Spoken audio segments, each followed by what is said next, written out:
नमस्कार। जैसा कि गत वीडियो से ही मैंने पोषक तत्व की शरीर के लिए आवश्यकता पर चर्चा प्रारंभ किया था और मैंने पिछले वीडियो में ये बताया था कि हमारी कोशिकाओं के द्वारा 4 कार्य संपन्न होते हैं। पहला, कोशिका का निर्माण, मरम्मत।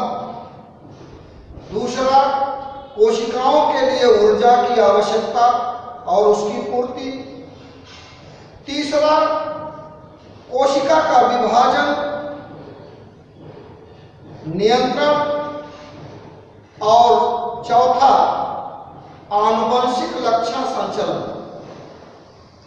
किसी भी जीवधारी के लिए अपनी वृद्धि विकास के साथ में नई संतति उत्पन्न करने के लिए ये 4 चीजों की आवश्यकता होती है।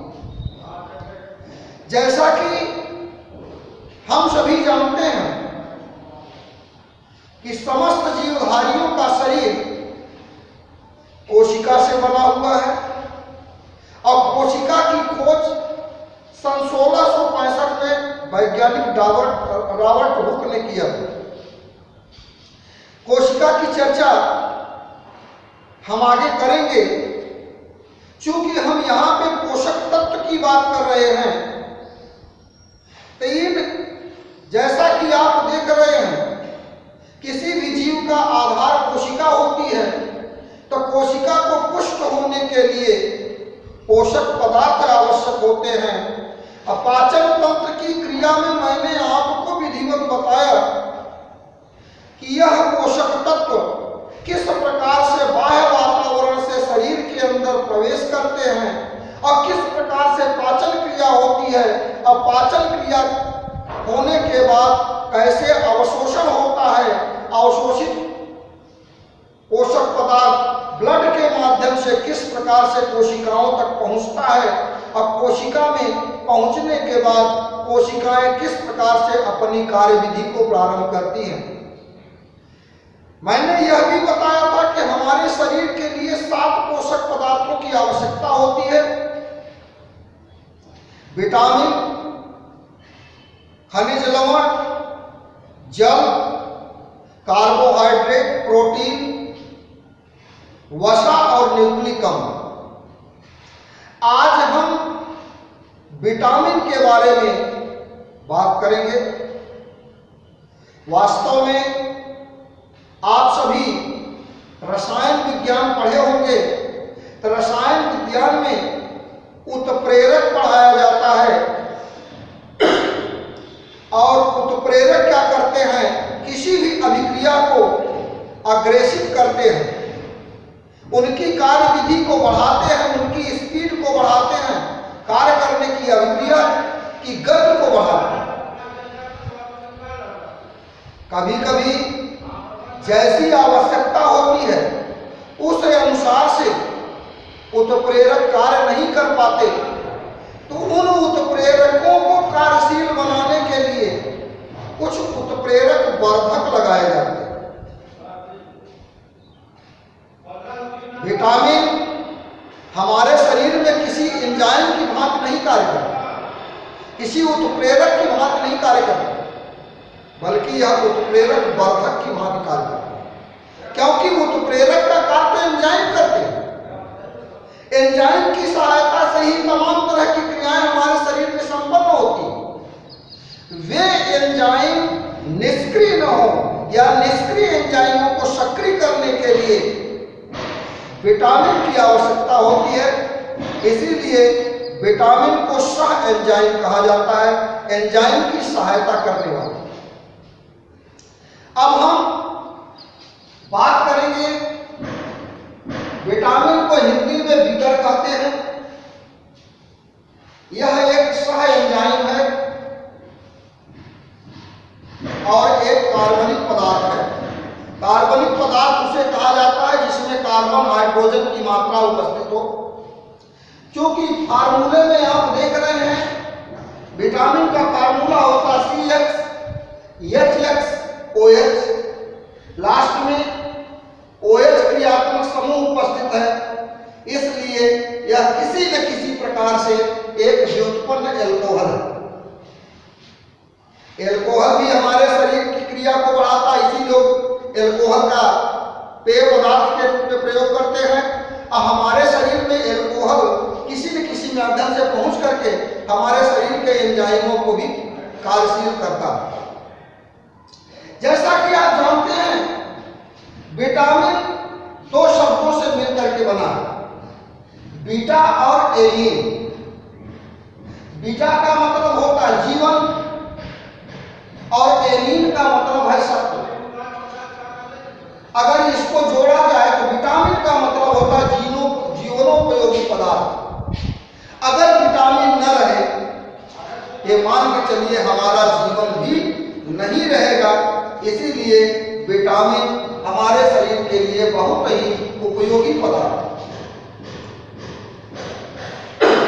अब विटामिन की खोज कैसे हुई, वैज्ञानिकों का ध्यान विटामिन की ओर कैसे गया, इसके बारे में चर्चा करने के पहले इसके खोज का आधार आप सभी जानते हैं कि वास्को डी गामा ने अपने 180 साथियों के साथ में सन 1498 में दुनिया की सैर करने के लिए, नई दुनिया की खोज के लिए प्रस्थान किया था। चूंकि समुद्र की यात्रा बहुत लंबी होती है, भूमि पर तो सारी सामग्रियां उपलब्ध हो जाती हैं, क्लाइमेट के अनुसार व्यक्ति अपने आप को परिवर्तित कर सकता है, लेकिन समुद्र में क्लाइमेट का परिवर्तन नहीं हो पाता। परिणाम यह हुआ, कई दिनों तक समुद्र में रहते रहते वहां के जो 180 साथी थे, उनमें 100 साथियों के शरीर से रक्त स्राव होने लगा, उनकी हड्डियां कमजोर होने लगी, उनके मसूड़ों से खून गिरने लगा। वे धीरे धीरे बहुत ही घनी बीमारी से ग्रसित होने लगे। तब वैज्ञानिकों ने जानना चाहा कि आखिर ये सब ऐसा क्यों हो रहा। धीरे धीरे खोज करते करते सबसे पहले जनवारी लूनिन का 1881 में ध्यान गया और उन्होंने इसकी खोज करके यह बताया कि यह शरीर के लिए परम आवश्यक तत्व है। जो 100 आदमी बीमार हुए थे, इसी तत्व की शरीर में कमी हो गई, जिससे शरीर की प्रतिरक्षा व्यवस्था प्रभावित हो गई और शरीर की प्रतिरक्षा व्यवस्था प्रभावित होने के कारण वे रोगग्रस्त हो गए। लोनिन ने तो केवल यह बताया कि शरीर के लिए, शरीर में कोई आवश्यक तत्व रहता है जो किसी न किसी माध्यम से शरीर में पहुंचता है और शरीर की प्रतिरक्षा व्यवस्था को पुष्ट बनाता है। लेकिन उन्होंने यह नहीं बताया कि यह कौन सा तत्व है। बाद में सन 1912 में वैज्ञानिक हॉकिंस और हुक ने जब विटामिन मद का प्रतिपादन किया, इस पर विस्तृत व्याख्या की, इसकी संरचना के बारे में सोचा, अंत में एक अपना मत प्रस्तुत किया जिसे विटामिन मद कहते हैं। और तब हंक ने ऐसे तत्व का नाम विटामिन रखा और यह बताया कि विटामिन एक प्रतिरक्षा को संरक्षित करने वाला तत्व है जो शरीर की वृद्धि और विकास के लिए आवश्यक होता है। विटामिन अगर न रहे तो शरीर किसी भी प्रकार से कार्यशील नहीं हो सकता। जब उनके द्वारा यह मत प्रस्तुत हुआ, तब हमको यह जानकारी प्राप्त हुई कि विटामिन हमारे लिए किस प्रकार से आवश्यक होता है। विटामिन जहां वृद्धि और विकास की बात आ गई, वहां पे हमारे शरीर की सारी प्रक्रियाएं आ जाती हैं। अस्थियां वृद्धि करेंगी, हमारा शरीर पुष्ट होगा। हमारी त्वचा अगर मजबूत होगी तो परावैगनिक किरणों से हमारे शरीर की रक्षा होगी, बाह्य वातावरण के रोगाणुओं से हमारी रक्षा होगी, शरीर के अंदर के अंग और पुष्ट विकसित होंगे, हमारा शरीर स्वस्थ होकर के अच्छी गति से कार्य व्यवस्था को संचालित करेगा। जैसा कि हमने आपको बताया कि विटामिन हमारे शरीर में पहुंचता है तो शरीर में पहुंच करके शरीर के एंजाइमों को उत्प्रेरित कर देता है और शरीर के एंजाइम उत्प्रेरित होकर के स्वस्थ दशा में हमारे शरीर की कार्य व्यवस्था को संचालित करती है। इस प्रकार से मैंने आपको विटामिन के बारे में बताया। अब हम जानेंगे कि विटामिन की खोज की संख्या क्या है, अब तक कितने विटामिनों की खोज हुई है, क्या सभी विटामिन बाहर के वातावरण से प्राप्त होते हैं या कुछ विटामिन ऐसे भी होते हैं जो हमारे शरीर के अंदर भी विकसित होते हैं। तो हम ये जानते हैं कि अब तक वैज्ञानिकों के द्वारा कुल 20 विटामिन खोजे जा चुके हैं। उन 20 विटामिनों में नियासिन और विटामिन डी दो ऐसे विटामिन हैं जो हमारे शरीर के अंदर संश्लेषित होते हैं। बाकी जितने विटामिन होते हैं वो बाहर के भोज्य पदार्थों से, भोज्य स्रोतों से प्राप्त किए जाते हैं। विटामिन शरीर की दो प्रकार की दशाएं हैं, जल में घुलनशील दशा है और वसा में घुलनशील दशा है। उस अनुसार से विटामिन भी दो प्रकार के होते हैं, जल में घुलनशील विटामिन और वसा में घुलनशील विटामिन। जो वसा में घुलनशील विटामिन होते हैं उनकी संख्या 4 है। जैसा कि मैंने एक वृक्ष की रचना दी है, वृक्ष के मूल में विटामिन लिखा है और वृक्ष की 2 डालें हैं, एक डाल वसा में घुलनशील विटामिन और एक डाल जल में घुलनशील विटामिन। वसा में घुलनशील vitamin vitamin A, vitamin B, vitamin E, vitamin K. हम जानते हैं रतौंधी नामक रोग विटामिन ए की कमी से होता है, सूखा रोग विटामिन डी की कमी से होता है, जनन क्षमता और वृद्धि में कमी विटामिन ई की कमी से होता है और शरीर में रक्त का थक्का न जम पाना विटामिन के की कमी से होता है, जिसकी चर्चा हम अलग अलग वीडियो में प्रत्येक विटामिन के बारे में विधिवत करेंगे। ये चारों विटामिन वसा में घुलनशील विटामिन। अब हम जल में घुलनशील विटामिन की बात कर रहे हैं। सबसे पहले इसी विटामिन की खोज हुई थी, विटामिन सी की, क्योंकि वास्को डी गामा के जो 100 साथी बीमार हुए थे उनके मसूड़ों से खून आया था, जो उनकी हड्डियां कमजोर हुई थी, जो उनकी शरीर व्यवस्था प्रतिरक्षा व्यवस्था में कमी आई थी, उसके मूल में यही विटामिन सी था। इसकी पूर्ति नहीं हो पाई जिसके कारण से स्कर्वी नामक रोग हो गया। और विटामिन बी कॉम्प्लेक्स, जिसे विटामिन बी यहां लिखा हुआ है, यह एक विटामिनों का समूह है, इसमें कई विटामिन हैं। ये दोनों विटामिन बी और सी ये जल में घुलनशील विटामिन है। जैसा कि मैंने बताया कि 2 ही विटामिन शरीर के अंदर स्रावित होते हैं, बाकी विटामिन बाहर वातावरण से प्राप्त किए जाते हैं। इसकी भी चर्चा मैं अलग अलग वीडियो में करूंगा। अब हम जानेंगे विटामिन बी कॉम्प्लेक्स की हमने बात की, तो विटामिन बी कॉम्प्लेक्स में ये कई विटामिनों का समूह है।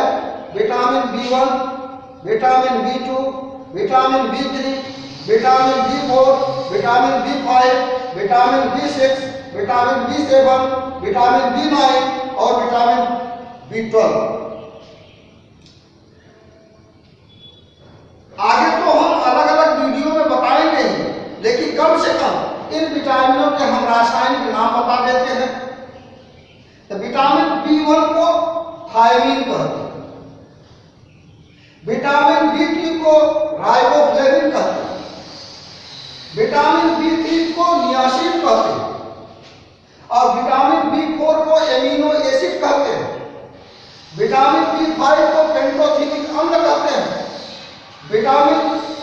B6 को पायरिडॉक्सिल कहते हैं, विटामिन B7 को विटामिन H कहते हैं, विटामिन B9 को फॉलिक अम्ल समूह कहते हैं।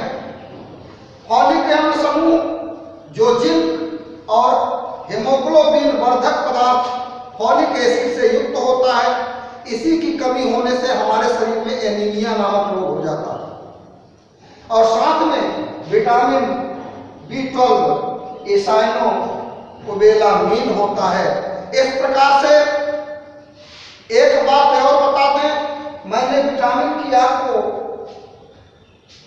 विस्तृत चर्चा की, किस विटामिन की कितनी आवश्यकता होती है और क्यों होती है। 2 विटामिन मैंने बताए, वसा में घुलनशील विटामिन और जल में घुलनशील विटामिन।